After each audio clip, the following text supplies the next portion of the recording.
Violência é um comportamento cada vez mais presente nas relações interpessoais e é um tema estudado no capítulo 7 do livro Psicologia Jurídica.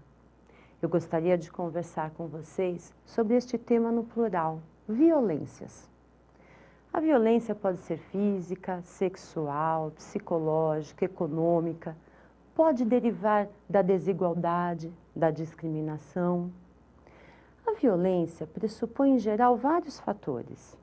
Mais que um ator envolvido, pré-existência de normas, regras e valores que determinam o que é ou não adequado em determinado grupo social, a frágil internalização destas regras, relações de força e de poder, falhas nos mecanismos adaptativos e consequências do comportamento violento, que de algum modo se apresentam mais compensadoras do que a não violência.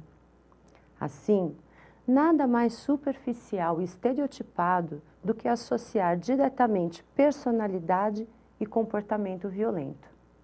A violência concretamente apresentada é expressada normalmente por atitudes físicas, enquanto que a violência simbólica é sutil e ajuda a camuflar conflitos.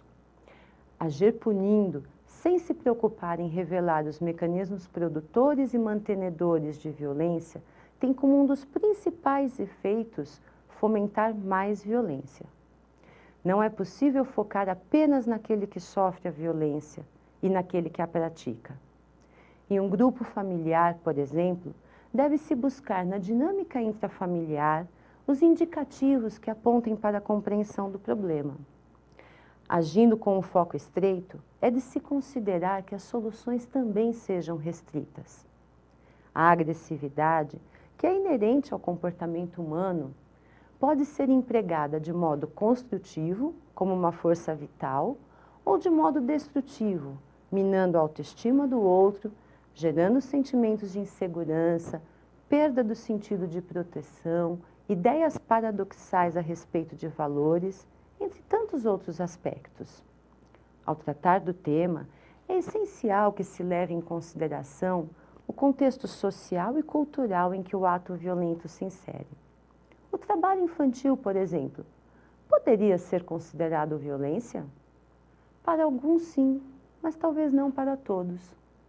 Considerando-se o contexto em que essa solicitação se dá, muitas pessoas tendem a encará-lo como algo natural. Mesmo as experiências não vividas pessoalmente são vivenciadas subjetivamente, devido à exposição a situações que, protagonizadas por outros, trazem ao coletivo a sensação de insegurança e de medo. As teorias de condicionamento sugerem que a prática e a convivência com atos agressivos fazem com que estes se incorporem ao repertório de resposta das pessoas. É notável como os indivíduos respondem com agressividade física ou verbal automaticamente a estímulos negativos, por vezes banais. São respostas e pensamentos automáticos, às vezes difíceis de controlar. As teorias da comunicação chamam a atenção para a fortíssima presença da mídia da violência, que alega retratar a realidade, porém, ao mesmo tempo, fortalece o comportamento por lhe conferir uma exposição pública.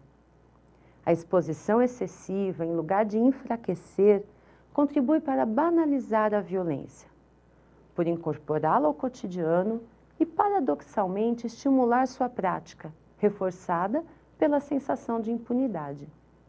Além disso, a sociedade contemporânea mostra-se fértil em estimular e premiar comportamentos agressivos e em promover personalidades cujo prestígio encontra-se calcado na prática de atos de violência. Determinados filmes, algumas práticas esportivas, ratificam este fato. Criam-se modelos, seus admiradores buscam repetir-lhe os comportamentos. Muitos outros fatores alinham-se entre estes, contribuindo para tornar a violência inerente à vida.